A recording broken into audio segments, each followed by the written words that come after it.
نحمدہ و نصلی علی رسول الکریم اما بعد اعوذ باللہ من الشیطان الرجیم بسم اللہ الرحمن الرحیم یا ایھا النبی اتق اللہ ولا تطع الکافرین والمنافقین ان اللہ کان علیما حکیما واتبع ما یوحی الیک من ربک ان اللہ کان بما تعملون خبیرا وتوکل اللہ وکفی باللہ وکیلا ما جعل اللہ لرجل من قلبین فی جوفہ وما جعل ازواجکم اللائی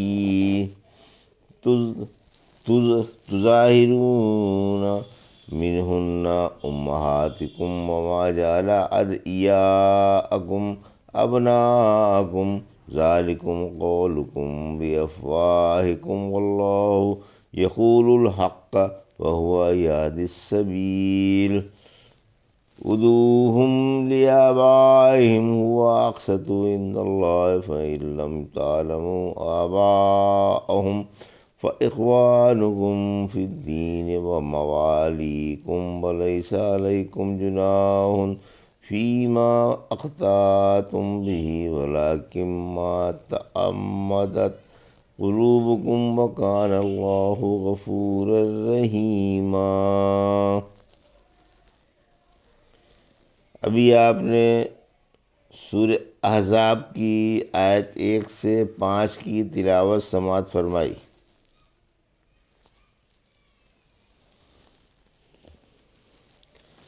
یہ 33ویں سورہ ہے بترتیب مصحف اور 90 نمبر کی سورہ ہے بترتیب نزول۔ یہ مدنی سورہ ہے، یعنی مدینہ طیبہ میں بعد از ہجرت نازل ہوئی ہے۔ اس میں 73 آیتیں اور 9 رکوع ہیں۔ ان آیتوں کا ترجمہ اور تفسیر اس طرح ہے۔ بسم اللہ الرحمن الرحیم۔ یا ایھا النبی اتق اللہ ولا تطع الکافرین والمنافقین ان اللہ کان علیما حکیما۔ آیت 1۔ واتبع ما یوحی الیک من ربک ان اللہ کان بما تعملون خبیرا۔ آیت 2۔ وتوکل علی اللہ وکفی باللہ وکیلا۔ آیت 3۔ ترجمہ۔ میں اللہ کے نام سے شروع کرتا ہوں جو بے حد مہربان اور نہایت رحم والا ہے۔ اے نبی، اللہ سے ڈر جاؤ اور کافروں اور منافقوں کی بات نہ مانیے۔ یقیناً اللہ خوب جاننے والا اور بڑی حکمت والا ہے، اور آپ کے رب کے پاس سے آپ پر جو وحی آتی ہے اس کی پیروی کیجیے۔ واقعی اللہ تمہارے عملوں سے خوب خبردار ہے، اور اللہ پر بھروسہ رکھیے، اور اللہ بطور کارساز ہونے کے کافی ہے۔ یہ تھا ترجمہ سورہ احزاب کی آیت 1 سے 3 کا۔ تفسیر۔ آیت 1۔ اس آیت میں اعلیٰ سے ادنیٰ کی طرف توجہ دلائی گئی ہے، کیونکہ نصیحت کرنے کا یہ بھی ایک بہترین طریقہ ہے کہ بڑوں کو کہہ کر چھوڑو، چھوٹوں کو چوکنا کیا جائے۔ جب حق تعالیٰ اپنے پیارے بندے اور محبوب رسول کو کسی بات کی تاکید فرمائے تو آپ کے ماننے والوں کو تو اس پر عمل کرنا بطریق اولیٰ ضروری ہے۔ طلق بن حبیب فرماتے ہیں، تقویٰ یہ ہے کہ اللہ کی عطا کردہ روشنی کے مطابق ثواب کے امیدوار بن کر اللہ کی اطاعت بجا لاؤ، اور اس کے عذاب سے ڈر کر اس کی روشنی کے مطابق اللہ کی نافرمانی چھوڑ دو۔ پھر فرمایا کہ آپ کافروں اور منافقوں کی اطاعت نہ کریں، یعنی ان کی بات نہ سنیں اور نہ ان سے مشورہ کریں، اللہ کے احکام بجا لائیں۔ جانے کے سزاوار ہیں، کیونکہ وہی کاموں کے نتائج اچھی طرح سے جانتا ہے، اور اس کے اقوال و افعال بھی حکمتوں سے مالا مال ہیں۔ آیت 2۔ کتاب و سنت کی پیروی کا حکم، یعنی آپ قرآن و سنت کی پیروی کریں جو وحی کے ذریعے آپ کے پاس بھیجے گئے ہیں۔ مسلمان یہ بات بھی ذہن نشین کر لیں کہ اللہ ان کے عملوں سے خوب خبردار ہے، اس سے کوئی عمل بھی چھپا ہوا نہیں ہے، اس لیے عملوں میں اخلاص و فروتنی ہو اور وہ شریعت مطہرہ کے موافق ہوں تاکہ ان کا اثر مرتب ہو۔ آیت 3، توکل کا حکم، یعنی آپ اپنے تمام کاموں میں اور تمام احوال میں حق تعالیٰ ہی پر بھروسہ رکھیں۔ اللہ کا اس کے لیے کارساز ہونا کافی ہے جو اس پر بھروسہ رکھتا ہو اور اس کی طرف جھکا ہوا ہو۔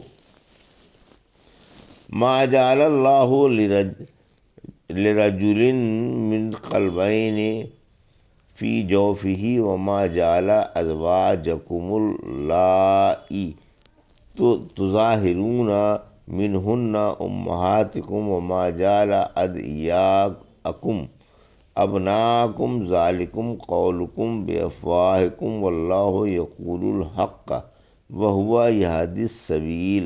آیت 4، ادعوہم لآبائہم هو اقسط عند اللہ فإن لم تعلموا آباءہم فإخوانکم فی الدین وموالیکم ولیس علیکم جناح فیما اخطأتم بہ ولکن ما تعمدت قلوبکم وکان اللہ غفورا رحیما۔ آیت 5، ترجمہ، اللہ نے کسی کے سینے میں دو دل نہیں رکھے، اور اس نے تمہاری بیویوں کو جن کو تم ماں کہہ دیتے ہو واقعی تمہاری مائیں نہیں بنایا، اور تمہارے لے پالکوں کو تمہارے بیٹے نہیں بنایا۔ یہ تو تمہارے اپنے منہ کی باتیں ہیں، اور اللہ سچی بات کہتا ہے اور وہی سیدھی راہ دکھاتا ہے۔ انہیں ان کے باپوں کی طرف منسوب کر کے پکارو، اللہ تعالیٰ کے نزدیک انصاف کی بات یہی ہے۔ پھر اگر تم کو ان کے باپ معلوم نہ ہوں تو وہ تمہارے دینی بھائی اور دوست ہیں، اور غلطی سے جو کچھ تم سے ہو جائے اس میں تم پر کوئی حرج نہیں، ہاں گناہ وہ ہے جس کو تمہارے دلوں نے ارادے سے کیا، اور اللہ نہایت ہی بخشنے والا اور مہربان ہے۔ یہ تھا ترجمہ آیت 4 اور 5 کا۔ تفسیر۔ آیت 4، متبنہ بیٹا نہیں ہوتا۔ اللہ معنوی مقصد سے پہلے بطور تمہید کے ایک مشہور و معروف بات بیان فرما رہا ہے کہ جس طرح ایک انسان کے پہلو میں دو دل نہیں ہوتے، اور اس کی بیوی جس کو وہ اپنی ماں کہہ بیٹھا ہے اس کی سچ مچ ماں نہیں بن جاتی، اسی طرح متبنہ اس کا بیٹا نہیں ہو سکتا، کیونکہ دوسرے کی اولاد کو بیٹا بنا لینے سے وہ سچ مچ اپنا بیٹا نہیں ہو سکتا۔ اگر کسی نے اپنی بیوی کو غصے کی حالت میں یہ کہہ دیا کہ تو مجھ پر میری ماں کی پیٹھ کی طرح ہے، تو محض اس کہہ دینے سے اس کی بیوی سچ مچ اس کی ماں نہیں بن جاتی۔ جیسے سورہ مجادلہ کی آیت 2 میں فرمایا کہ بیویاں ان کی مائیں نہیں ہیں، ان کی مائیں تو وہی ہیں جن سے وہ پیدا ہوئے۔ پھر فرمایا کہ تمہارے لے پالکوں کو اللہ نے تمہارے بیٹے نہیں بنایا۔ یہ اصل مقصد ہے جس سے پہلے بطور تمہید کے دو باتیں بتائی گئی تھیں۔ جیسے کہ ایک انسان کے پہلو میں دو دل نہیں ہوتے اور ایک شخص کی دو مائیں نہیں ہوتی، اسی طرح ایک بچے کے دو باپ نہیں ہوتے۔ یہ آیت زید بن حارثہ کے بارے میں اتری۔ آپ رحمت عالم صلی اللہ علیہ وسلم کے غلام تھے، پھر آپ نے انہیں نبوت سے پہلے آزاد کر کے اپنا بیٹا بنا لیا تھا، اور لوگ انہیں محمد صلی اللہ علیہ وسلم کا بیٹا کہا کرتے تھے۔ آپ جنگ موتا میں 8 ہجری میں شہید ہوئے۔ حق تعالیٰ نے اس الحاق و نسبت کو ختم کرنا چاہا اور فرمایا، اللہ نے تمہارے بنائے ہوئے بیٹوں کو سچ مچ کے بیٹے نہیں بنایا، جیسا کہ اسی صورت میں کہا گیا ہے۔ آیت 40، محمد صلی اللہ علیہ وسلم تم میں سے کسی مرد کے باپ نہیں، ہاں آپ اللہ کے رسول صلی اللہ علیہ وسلم اور خاتم النبیین ہیں، اور اللہ ہر چیز کو اچھی طرح سے جانتا ہے۔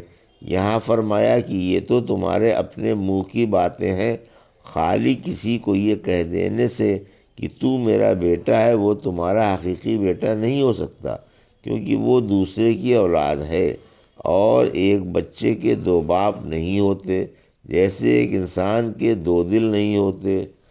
پھر فرمایا کہ اللہ انصاف کی بات فرماتا ہے اور وہی سیدھی راہ پر چلاتا ہے۔ ایک دن رحمت عالم صلی اللہ علیہ وسلم نماز پڑھ رہے تھے، آپ کے دل میں کچھ تصور گزرا، آپ کے پیچھے منافق بھی تھے، کہنے لگے دیکھتے نہیں ان کے دو دل ہیں، ایک دل تمہارے ساتھ ہے اور ایک ہمارے ساتھ۔ اس پر یہ آیت اتری۔ زہری فرماتے ہیں کہ مجھے خبر ملی ہے کہ یہ آیت زید بن حارثہ کے بارے میں بطور مثال کے اتری ہے کہ ایک بیٹے کے دو باپ نہیں ہو سکتے۔ یہی قول ہماری تفسیر کے موافق ہے۔ آیت 5، متمنا کا الحاق اسی کے باپ سے کیا جائے۔ شروع اسلام میں اس بات کی رخصت تھی کہ لے پالک کو اپنا منہ بیٹا کہہ کر پکارا جائے، مگر آیت کے اس ٹکڑے نے اس رخصت کو منسوخ کر دیا اور حکم ہو گیا کہ لے پالک کو اس کے سچ مچ کے باپ کی طرف منسوب کیا جائے۔ یہی عدل و انصاف اور نیکی کی بات ہے۔ ابن عمر تعالیٰ فرماتے ہیں اس آیت سے پہلے ہم زید بن حارثہ کو زید بن محمد صلی اللہ علیہ وسلم ہی کہا کرتے تھے، بلکہ لے پالکوں کے سلبی بیٹوں کی طرح تمام حقوق مانے جاتے تھے اور انہیں محرم سمجھا جاتا تھا۔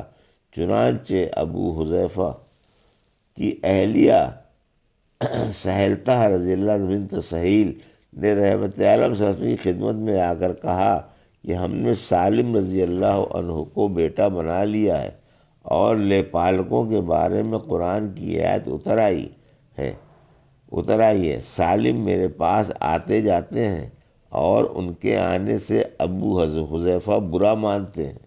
آپ نے فرمایا اسے اپنا دودھ پلا دو، تم اس پر حرام ہو جاؤ گی، چونکہ یہ رخصت منسوخ کر دی گئی اور لے پالک کو سلبی بیٹا نہیں مانا گیا، اس لیے لے پالک کی بیوی بھی حلال کر دی گئی۔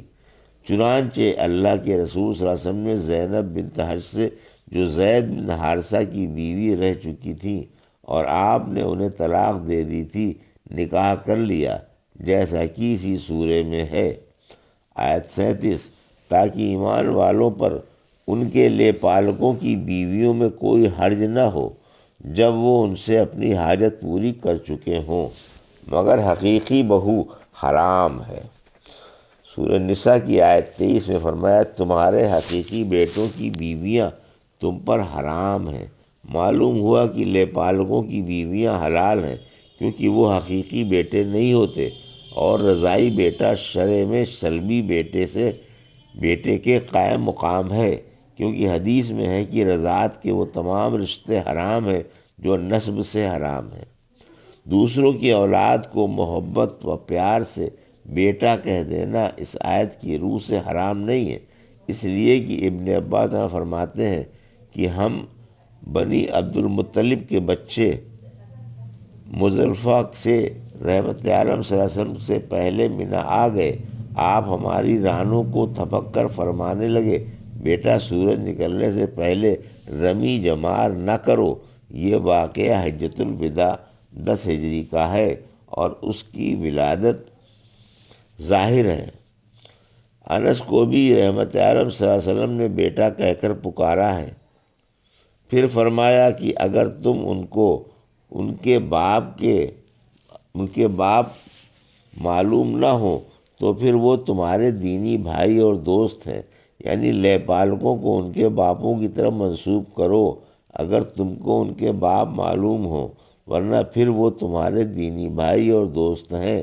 پھر فرمایا کہ اگر تم سے اس نسبت میں غلطی ہو جائے تو اس کی پکڑ نہیں، جب تم مقدور بھر پوری تحقیق و تفتیش کے بعد کسی کو اس کے باپ کی طرف منسوب کر دو اور حقیقت میں وہ اس کا باپ نہ ہو تو یہ تمہاری اجتہادی غلطی ہوئی، اس میں کوئی گناہ نہیں، جیسا کہ حق تعالیٰ نے اپنے بندوں کو یہ دعا مانگنے کی ہدایت فرمائی ہے۔